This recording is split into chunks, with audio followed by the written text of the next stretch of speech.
Hey there, it's been about 3 years since I put a video on YouTube, and going through the channel I noticed there's a lot of people that have requested for me to post more. So this is probably my favorite pistol.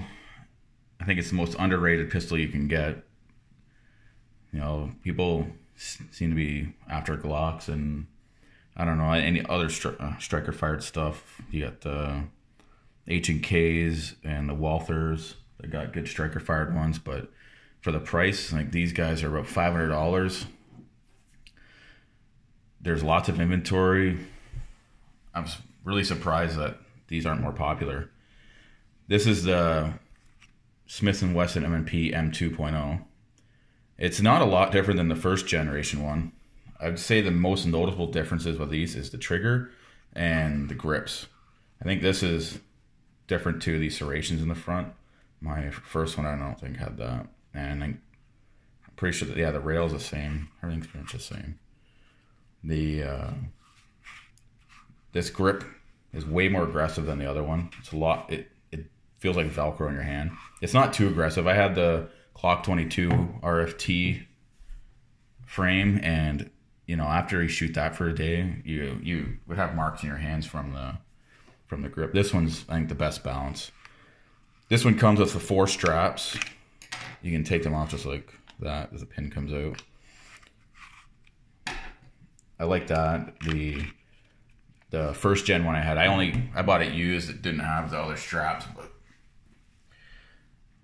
but I think this one's 4 different sizes it comes with, and the takedown on this, there is this tool that you open the slide and there's a release mechanism inside. I'll show you when I get it apart, but I don't even bother with this thing. I just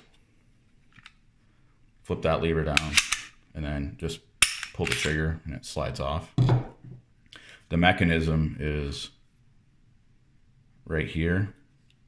You just bend that tab down and then that just drops the sear down. I'm not sure if you can see it in the video if I move this back up, but you can see the sear move when I move that lever. Anyways, there's people that are paranoid about pulling the trigger and stuff, taking it down. I don't know, the easiest way is just to make sure you don't have bullets in these guns. And then assembly is the same. Just go back, put your slide stop back up, and then you're done. It's good. These have stainless, I believe it's stainless sights. This slide, I think, is like an oxided or coated stainless steel.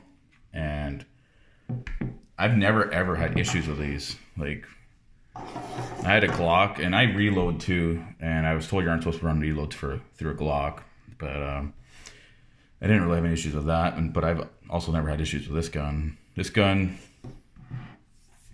for the price, you can't beat it.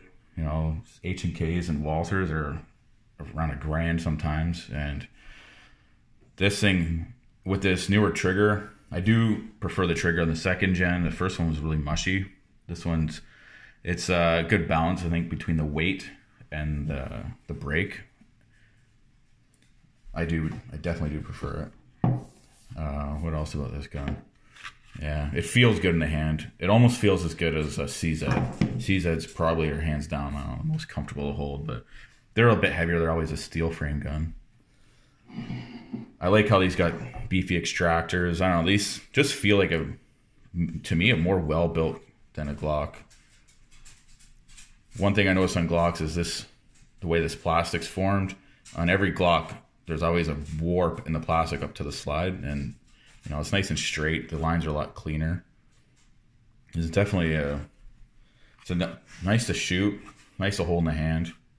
I'm not really big on stuff on the rail, but the Glock only has the 1 notch. I've noticed when I had my 22, I had a laser sight, and the laser sight didn't fit as well as it did on this. I'm not sure there's really anything else to say about it. I definitely recommend one of these. If you have definitely between the first gen and the second gen, since from what I've seen, if shops are stocking them, they're around the same price. They're not that much different. I'd buy this one. But the first gen is definitely nearly the same. The mechanics are all identical to this. There are some versions that have a thumb safety, I think. This one doesn't. The only thing that is kind of weird is that takedown pin, but you don't need it at all. Not at all. So this is the Smith&Wesson M2.0. This is the 9mm version. They make it in 40 as well.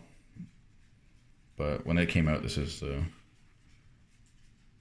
one I got. I think the 40s were out a little bit after. Anyways, thanks for watching. Try to put some more videos up when I can. This is kind of the only pistol I got right now, so I'll have to see if there's any deals coming up. But thanks for watching.